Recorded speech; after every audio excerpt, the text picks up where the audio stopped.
is your First Alert 5 weather with Alex O'Brien. And welcome back. We are starting to see the activity across the state picking up this evening, and generally we are watching snow showers in the mountains and the higher terrain. We're seeing a lot of rain. In fact, rain falling as virga and dissipating before even hitting the ground here in El Paso County.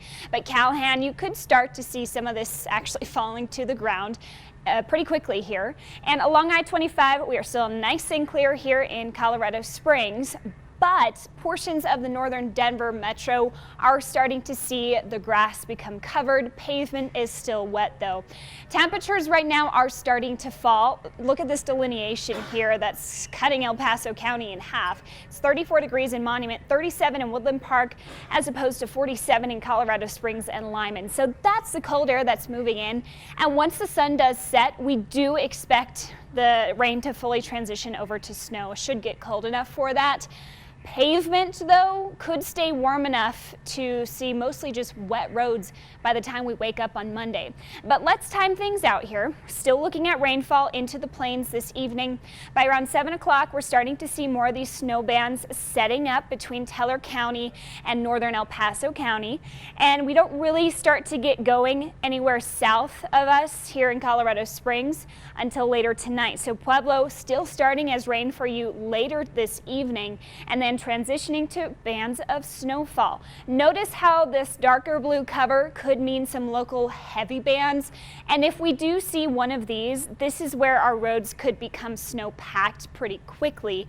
But notice that this snow continues here through El Paso, Teller, Fremont County, where we have our advisories in place through at least 2 a.m. Monday. Quick batch of snowfall for the southern I-25 corridor will be very limited. By 7 a.m. on Monday, our winter weather advisories are set to expire, so if you can avoid hitting the road until 7 a.m. Monday, that's your best bet.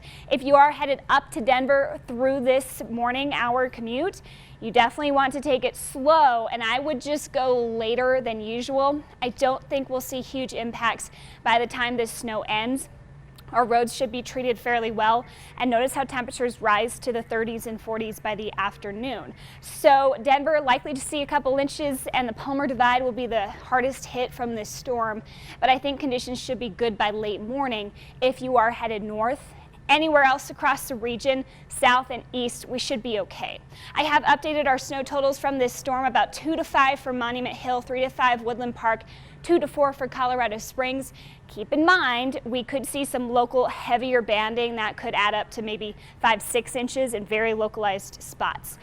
After this, we've got a really nice week in store. Temperatures climb even to the 40s by Monday, so we're clearing up quickly. Then we're back to the 50s Tuesday through Thursday in Colorado Springs, and 60s in place Friday through the weekend. Pueblo, looking forward to really nice conditions. Don't expect impacts much at all from this storm. It's going to stay fairly warm. Do expect some snow showers overnight, but we should see less than an inch. And we're back to the 60s by Wednesday, verging on 70 come Saturday. Canyon City 50s tomorrow and Tuesday, 60s return through the rest of the week and into the weekend. We've got a gorgeous start to March for us after this quick little batch of high impact weather tonight.